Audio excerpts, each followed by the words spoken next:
Vamos, porque tenemos el entrevistado que nos está esperando. Estamos hablando de uno de los expertos, de los abogados más destacados en derecho tributario en el país. Estamos hablando del abogado y docente universitario Leonardo Costa. Leonardo, buen día y gracias por acompañarnos estos minutos. Buen día, Miguel, ¿cómo estás? Bien. Bueno, el programa se llama Poder Ciudadano, por eso la gente habla y habla tanto, ¿no? Es lo que escuchabas en los minutos previos, planteando temas que están arriba de la mesa. Ya le cuento a la gente, y aprovecho un segundo, te hago un paréntesis, que el lunes es que va a estar Juan Salgado acá a las 9. El lunes va a estar con nosotros Juan Salgado. Así que algunas preguntas pueden ser trasladadas a él. El otro día, por sugerencia de la audiencia, Leonardo, se empezó a hablar nada más ni nada menos que de las prescripciones de deudas y algunas dudas. Y allí, obviamente, al nosotros no ser expertos, más allá de que sabíamos que la prescripción es una de las cosas que en la facultad te enseñan que viene de sus orígenes desde el derecho romano y que está contemplada en nuestro Código Civil, nos dimos cuenta con Jorge Gatti, con la producción, que los capítulos son interminables, ¿no? Por eso digo, vamos a hablar con un experto y desde la cotidiana de cuándo prescribe una deuda con el BPS, con la DGI, el impuesto de primaria, la patente de rodado, la contribución inmobiliaria, los embargos, los cheques, las tarjetas de crédito o los estudios que se llevan después las deudas. En fin, viste cómo arranco, ¿no? Ya veo. A ver, las deudas tributarias en términos generales, esto es con la administración DGI, BPS, y en general todos los tributos o paratributos, llámese, por ejemplo, pagos que se puedan deber a diferentes entidades del Estado central, prescriben a los 5 años contados a partir de la finalización del año civil. Esto es, en diciembre del 2019 habrá prescripto el año 2014. Uh-huh. ¿Ah? Bien, esto corre entonces para BPS, DGI, exacto. UTE, por ejemplo, OCE, Antel. Bueno, no, pará. Lo que son tributos. Perfecto. Ahora bien... No quiere decir, te interrumpo un segundo, porque sí. No quiere decir que automáticamente pasan 5 años y yo no tengo la deuda, porque tenés que ir a BPS y te van a decir, usted tiene deuda, exacto. Y alguien te va a decir, lo que puede es prescribirla. Exacto. Pero no, exacto. Automáticamente no te la borran, te la guardan de por vida. Exactamente. Bueno, lo que pasa es que ahí ya, digamos, la prescripción lo que hace es inhibir al Estado de ser exigible ese crédito. Ya no puede más entablar una relación de crédito, por tanto no puede embargar, no puede ejecutar a ningún contribuyente pasados 5 años. Pero ese contribuyente en el 2020, si debe desde el 2014, ¿puede abrir otra empresa o ahí salta de nuevo? Sí, no. Incluso te digo más, en el BPS hay toda una discusión, que es un tema que a muchas personas están a punto de jubilarse, que hay una ley que dice que en realidad si hay deudas con el BPS no se puede cobrar los haberes jubilatorios, y se ha interpretado, incluso hay una sentencia del Tribunal de Contencioso Administrativo, que con deudas prescriptas eso no corre. ¿Qué quiero decir con esto? Que si yo tenía una deuda, tenía una empresa unipersonal, no pagué mis aportes a la Seguridad Social, prescribió esa deuda y me voy a jubilar, y supongan que tengo causa jubilatoria, puedo jubilarme dada la prescripción.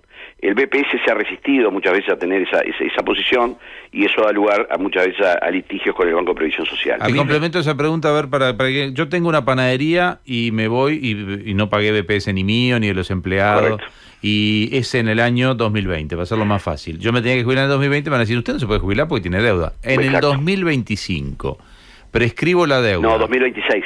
2020, bueno, está bien. No, porque, a ver, es una pregunta que unas veces en el examen lo suele ser. Como la gente dice 5 años, claro, suma 5 años. En realidad es un año posterior, 5 para atrás. Perfecto. Entonces, es buenísimo, un tecnicismo nomás, ¿no? Pero la pregunta es válida y está bueno el tecnicismo porque es correcto. En 2026 voy y me presento a BPS, vengo a prescribir la deuda que tengo. Al día siguiente que prescribí la deuda, que me debe llevar 2-3 meses prescribir la deuda porque debe ser un trámite, ¿me puedo jubilar? Sí, teóricamente sí. El caso que tú planteas es un caso un poco paradigmático porque es difícil que el BPS te haya dejado 5 años sin iniciarte ninguna acción. ¿Qué pasa con los plazos? Porque, a ver, el tema de prescripción general, vamos a ponerlo 5 años. En algunos casos el plazo se extiende a 10. Uh-huh. ¿Cuándo se extiende a 10? Y este ejemplo tuyo podría ser uno de ellos. Se extiende a 10 cuando exista defraudación. Se extiende a 10 cuando el contribuyente omitió declarar el nacimiento de la obligación tributaria, y te voy a poner un ejemplo para que la gente entienda. Yo hoy inicio una empresa absolutamente informal, por tanto no declaro el nacimiento de la obligación tributaria y no me inscribo en los registros públicos, y en el año, y 6 años posteriores, vienen y me plantean la deuda del año 2019. Yo ahí no voy a poder decir que son 5 años, sino que pasa a ser 10 años. ¿Por qué? Porque yo omití declarar ante los organismos recaudadores que tenían actividad contributiva. ¿Está claro? Está claro. Entonces, son 5 años en términos generales. Y cuando puede ser 10. Puede llegar a ser 10. Otra pregunta te voy a hacer, porque puede que BPS o DGI no me inicie ninguna acción, yo tengo una deuda, pasa el tiempo y mi vida civil continúa con mis propiedades, con esto, con lo otro. Me puede entablar embargo la DGI, porque yo soy un deudor, la BPS Correcto. supongo también. Correcto. Entonces, ¿qué tan común es que la DGI me embargue? ¿Cuánto dura el embargo? ¿Y lo pueden ir renovando? ¿Y cuánto puede durar la renovación? ¿Cuánto tiempo puede estar embargado, por ejemplo, es la pregunta? A ver, es muy común que la administración, que la DGI embargue embargos genéricos, embargos de cuentas bancarias, embargos específicos sobre bienes. Es decir, es muy común que la administración tributaria, y además tiene muchísimos poderes para hacerlo. En principio, la administración tributaria tiene la facultad para reescribir todos esos embargos por el plazo, en la medida que venga ejerciendo acciones, básicamente por un plazo bastante extenso. Se discute si se aplica el plazo de los 30 años de la reinscripción y embargo en términos generales, también para deudas tributarias, ¿no? Pero en principio sí se aplicaría 30 años. Lo que pasa que... Pero lo tiene que reinscribir cada 10. No, cada 5, ¿no? Cada 5. Exacto. Lo que pasa es que la realidad es que la administración tributaria hoy, y es tanto el poder de información que tiene, tú entras en los registros esto es una cosa que se sabe, yo no lo he hecho nunca, ¿no? Pero si tú pones el nombre Miguel Nogueira, te va a surgir toda la información de Miguel Nogueira que tiene la administración tributaria, y es muchísima. Si tenés bienes, si no tenés bienes, cuándo los vendiste, si compraste, bienes registrables, me refiero, ¿verdad? Adicionalmente, se sabe qué consumiste, qué no consumiste, si tenés cuenta bancaria, si pagás con tarjeta de crédito. Es decir, el flujo de información que de nosotros como ciudadanos está en poder de los organismos recaudadores es prácticamente más de lo que nosotros sabemos que tenemos. Claro. Entonces, salvo para gente que realmente no tiene nada, o nada a su nombre, y realmente no tiene nada a su nombre y vive al margen del sistema financiero, es muy difícil que la administración algo no intente embargar ahí en forma específica, ¿no? Dijiste un tema del embargo que es claro, se pueden embargar incluso las cuentas bancarias, pero claro, no se pueden embargar ni jubilaciones ni sueldo. Entonces explícame un poco la definición, porque eso es un tema legal. El embargo genérico, el embargo como medida cautelar, parte de la base de que todos los bienes del deudor son la garantía del acreedor. Ese es el principio general de derecho civil, ¿no? Ahora bien, existen algunas excepciones. No se pueden embargar ni sueldos, ni pensiones, jubilaciones. Es decir, que si yo tengo una cuenta bancaria, suponete que tengo una cuenta bancaria en donde tengo mi jubilación y tengo a su vez un ahorro proveniente de mi actividad cuando era un trabajador activo. Perfectamente me podrían embargar ese stock de dinero que tenía, no el flujo que permanentemente me hace la jubilación. Acá nos decía el gerente no sé si es como se llama ahora, de Sura, uno de los gerentes de Sura nos decía que se está planteando un problema jurídico con mucha gente a la que se le hace facturar, tiene una relación de dependencia, pero figura como artista, como se dice, gallego, como unipersonal, y lógicamente que es una clara relación de dependencia, pero como no figura como una cuenta a sueldo, de repente se le embarga eso, cuando en realidad es claramente demostrable que es una cuenta a sueldo. Dice que son casos que están pasando. Sí, es probable que así sea, porque en realidad esa no es una cuenta salarial, es una cuenta por servicios, entonces perfectamente podría ser embargada, ¿no? Que por eso es embargada, y es donde él dice, está bien embargada, pero en definitiva son dos tiempos que corren y a veces te obligan, y uno acepta también, ¿no? Porque nos pasa a los periodistas en algunos lados que terminás aceptando facturar porque lo hacía el Estado. Yo cuando estaba como director del informativo de Televisión Nacional, el Estado se salteaba el seguro de paro, el salario vacacional, el aguinaldo, el despido, todo se salteaba, y hasta ahora creo, pero bueno. Lamentablemente muchas veces son las condiciones de de trabajo impuestas. Es así. Es cierto que desde el punto de vista laboral uno tendría otras razones y otras cosas. Déjame darte otro plazo más de prescripción que aplica también, porque tú me dijiste hoy patente de rodados. Sí, y contribución inmobiliaria. Y contribución inmobiliaria. Impuesto de primaria, preguntaba alguien. Es más caótica todavía el tema ahí. Porque el Código Tributario no aplica a las intendencias municipales. Hay algunas intendencias, aproximadamente unas 10, que incorporaron el Código Tributario y por tanto el plazo de prescripción es 5+10. Pero hay otras intendencias, entre ellas la de Montevideo, que tiene su propio plazo de prescripción de 20 años. Entonces, si yo no pago la contribución inmobiliaria... ¿Y se puede por encima de un código vigente en Sí, un país? porque digamos, existe autonomía municipal en todo lo que tiene que ver con la fijación de aspectos materiales de la obligación tributaria y la prescripción es uno de ellos. Entonces, en esos casos, la prescripción pasa, por ejemplo, en el caso de Montevideo, pasa 20 años. Hay varios departamentos más que pasan, pero el de Montevideo es el... Estás hablando de un ejemplo de que yo me olvidé de pagar un año, pero después empecé a pagar, porque si no, nunca se extingue, sigo debiendo todos los años. Y básicamente sí. Mira, muchas veces se generan algunas dificultades con la gente que vende un vehículo, hace las inscripciones en los registros públicos, pero no se da de baja, no hace el cambio de la patente en Montevideo. Entonces el individuo ya vendió el auto y las multas y todo le siguen llegando al hogar. Es muy recomendable que también eso se haga para evitar justamente que después la administración pretenda embargar al que vendió hace varios años. En el caso más allá que tiene una defensa de que efectivamente no es eso fue vendido, ¿no? Pero, exactamente. Pero da dolores de cabeza muchas veces. Sí, nos pasa que nos cuenta mucha gente. El impuesto de primaria, preguntaba alguien el otro día también. El impuesto de primaria 5 años y 10 años también. Pero a los 5 años se extingue la deuda, ¿no? Del sexto año. Es decir, exacto. Lo que ¿Es pasa automático que, eso? No es automático, porque la administración tiene la posibilidad de interrumpir los plazos de prescripción. Por ejemplo, si en el año 4, en el mes 11, me viene una inspección tributaria y se me labra un acta final de inspección diciendo que yo debo, ahí se interrumpió el plazo de prescripción. Esos 4 lo debo seguro. Esos 4 los debo seguro. Y después empiezo a correr 5 años más. Exactamente. Lo que pasa es que ahí ya cuando la administración me cayó, lo más probable es que nunca se vaya a interrumpir la prescripción. Claro, que es lo que está haciendo seguramente DGI con los nuevos controles. Exactamente, por eso hay tanto control. Incluso... Porque antes lo controlaba primaria, eso no lo controlaba nadie. Nadie, ahora lo está controlando la DGI. Yo una de las cosas que he discutido incluso de futuro, para que algún parlamento lo vea, es si los plazos tan extensos de prescripción, con todos los poderes que tiene hoy la administración tributaria, tienen sentido. ¿Qué quiero decir con esto? Te hacen una bola de nieve, porque además ahí viene multa, recargo, que me vengan a cobrar al año que debo, no a los 5 años. Claro, o 3 años, pero 5 años y más 10, y en el caso de la Intendencia 20 años, es un disparate. Parecería ser que esos plazos atentan contra todos los derechos de los ciudadanos. Sí, hay lo que ustedes llaman acreedor negligente. Exactamente.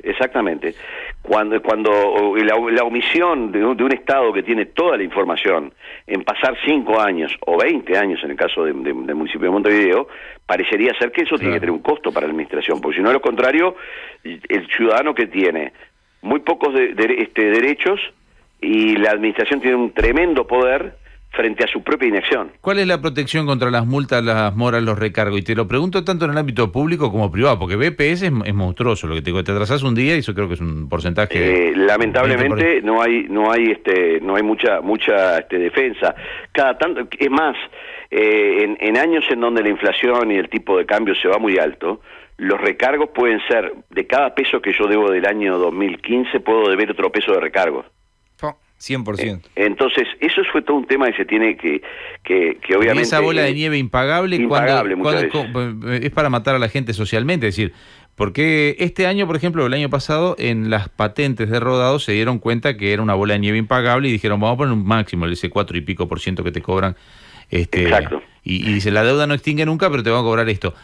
En el resto de las cosas, una tarjeta de crédito, por ejemplo, o una... No hay límite, me pueden cobrar eternamente. Los límites están que los intereses moratorios no pueden estar por encima de los de la usura, pero, sí, pero son altísimos. Pero en el caso de las tarjetas de crédito hay otro capítulo, porque los grandes bancos y las grandes marcas de tarjetas se desvinculan de la deuda y se la venden a un estudio privado, que ahí arranca negociar con él, con un estudio privado, ¿no? Y ahí arranca la desesperación del estudio privado por recuperar, aunque sea lo mismo que pagó por esa deuda.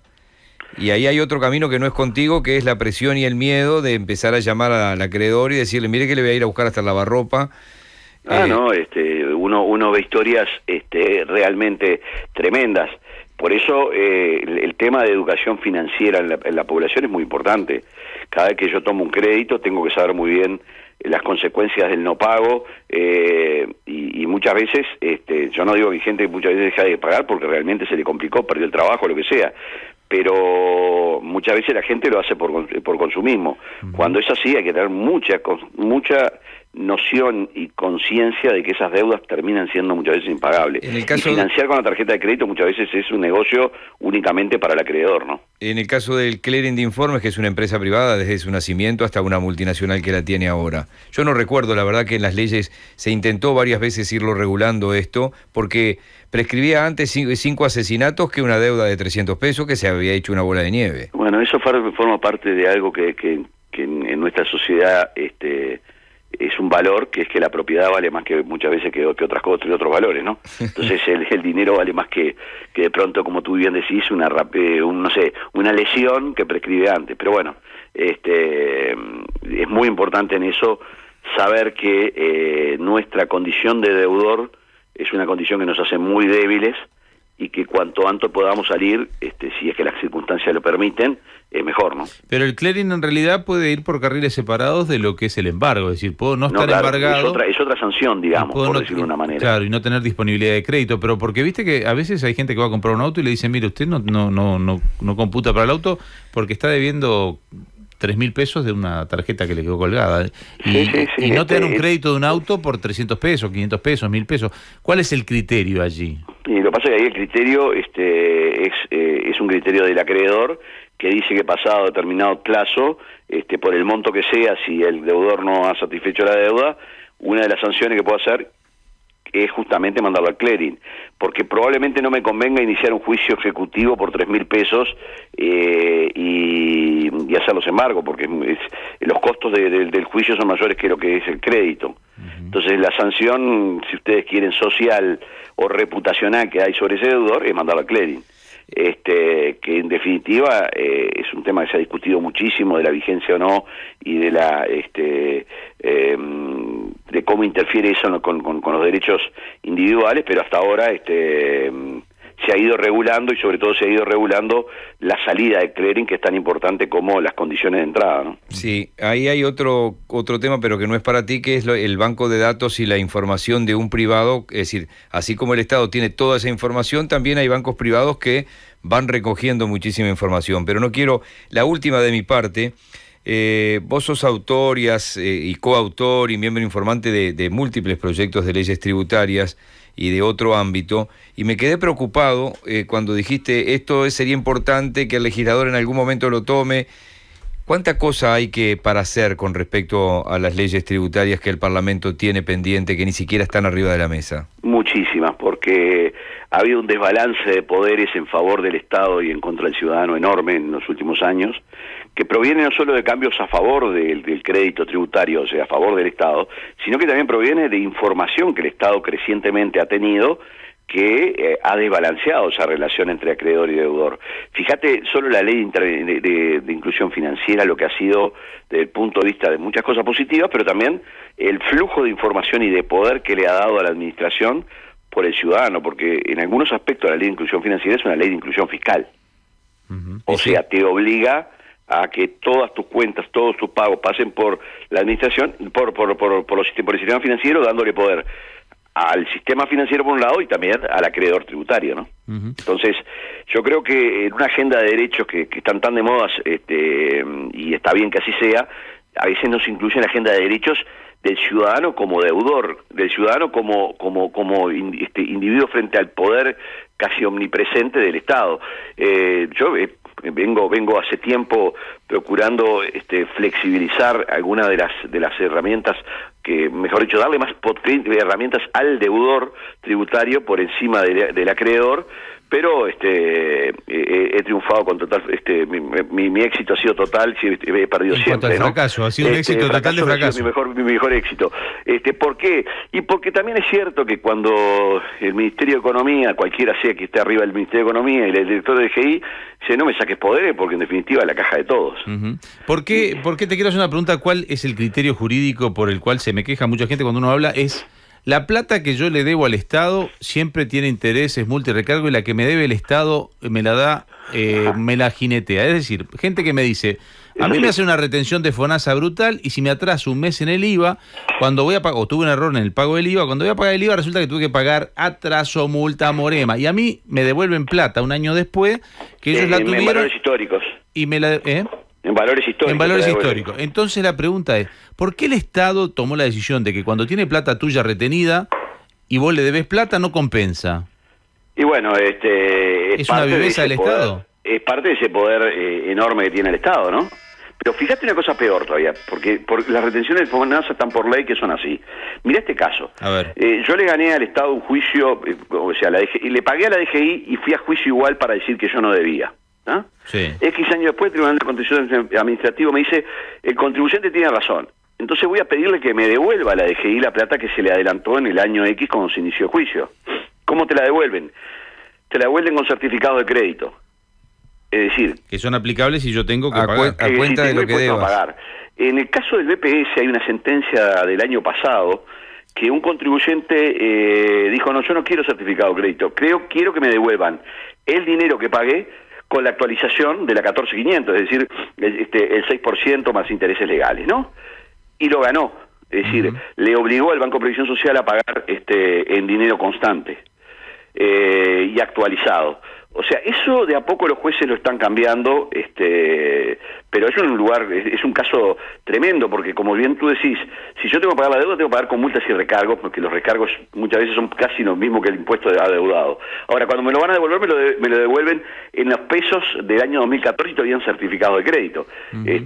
Parece ser que esas son de las cosas también que están muy mal, ¿no? En lo que uno paga en lo más cotidiano, OCE, UTE, Antel, en realidad la gran herramienta de esas es que si no pagas 2 meses te cortan el servicio.